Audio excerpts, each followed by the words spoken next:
Drop what you're doing. It's Big Play Fig, and today we are going to be showing y'all how to do some high point and low point passing. And we're going to be taking up. We're going to go into practice mode, just show y'all how it's done. Gonna go our. There we go. We're gonna go Falcons on offense. Now Falcons is the playbook that I run, and we're gonna go. Oops. We're gonna go Broncos on defense. And so the general gist of high point, low point passing is you press hold LB, you hold up or down on the left stick, right? So I'm showing this in for you. That's right. You want to, on the Xbox controller, on the PS controller, obviously it'll be L1 and still the left joystick. But what you want to do is hold LB, hold down, and then press whatever receiver button you want to press to throw to that receiver, and that'll be your low point. And then for high point, it's still LB, but you just want to hold up, and that's how you high point it. And so what low pointing does, obviously, it throws it at the ground, like right at the receiver's feet. And so most of the time, he'll slide to make a catch and thus avoid a big hit and avoid a safety or a cornerback who's behind him who can, swoop in and make an awesome interception. If you throw it at the receiver's feet and he slides to catch it, the DB's not going to be able to make that play. That I know you see happening all the time, or at least sometimes, depending on what kind of skill you're playing up against. And then high point, most often used in short yardage situations, red zone being a prime example. So we're going to be going, let's go Tampa 2. And we're just going to be running, so we're on offense. Obviously, we got Matt Ryan, we got Julio Jones, we got some receivers, all who have edited to make, all of the Broncos defensive players, except for their D-line, are like 95 overall. They all have 95 speed and 95 zones. So you can see what happens if you're playing up against, someone with a really good team or a really good DB, and you want to see what their reaction is going to be. This is what it's going to be. Angled in route. And I'd like him to make a possession catch, there we go. So as you see, the indicator came up saying low pass. And what that did was that there was a linebacker right behind him, but the linebacker couldn't make a play on the ball because you threw it to the receiver's feet. So if there's a safety behind you, or if there's a linebacker behind you, or whatever it is, if you throw a low pass, you're going to throw it at the receiver's feet. And most of the time, what they're going to do is they're going to slide to catch it. So what we're going to do is here we got A. See what happens here? He threw it at his feet, and he's got to dive or slide to make the catch. And it doesn't allow. See, you saw right there. That was a perfect example. You saw the middle linebacker right behind him. But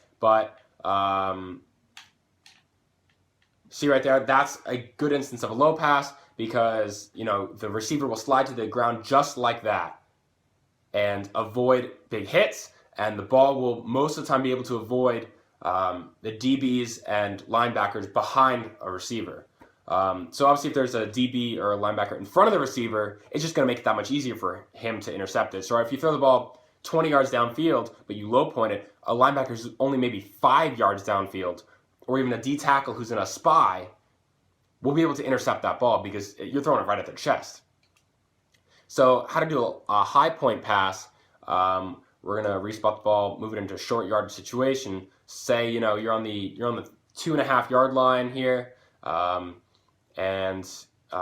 We can keep running the same play, but you have an isolated matchup, Julio Jones versus who I think is Chris Harris Jr. over there, and we're going to be targeting Julio, and what we're going to do is we're going to hold LB up on the left joystick, not the right joystick, the left joystick, and press the receiver button, and so we're going to lob him the fade here, and see, the other guys were able to jump up and make a play on it, but for guys with a height advantage like Julio and with good spec catch, because spectacular catches is the number you want to look at.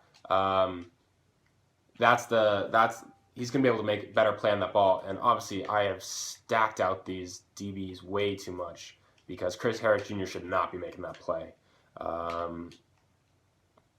Yeah, that is ridiculous. All right, so clearly I need to step down the DBs a little bit because they're a little too good. To be honest, the high point is actually not really a pass I tend to use very often. I tend to use low points because I think they are absolutely overpowered in this game. And high points, I know I see other people using them. There are just way too many times where I see, routes that should have a high point, right? And he just overthrows it just like that, or the guy tips it up and he picks it off. I'm holding our trigger. All right. And I just don't know what's going on. Like, that's a high point. The guy's still able to make a play. So I'm not a huge fan of high point, but, use it how you will. Low points, really good if you use the situation correctly. So that's a good instance of a high point right there.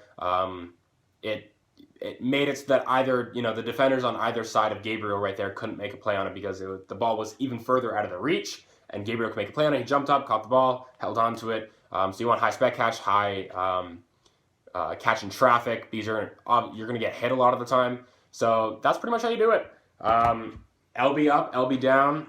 And, if you want to abuse that low point pass against your opponents, that's going to get you some more dubs. I guarantee it. Like, go for it. All right. Hope y'all enjoyed. Hope you learned something. And peace.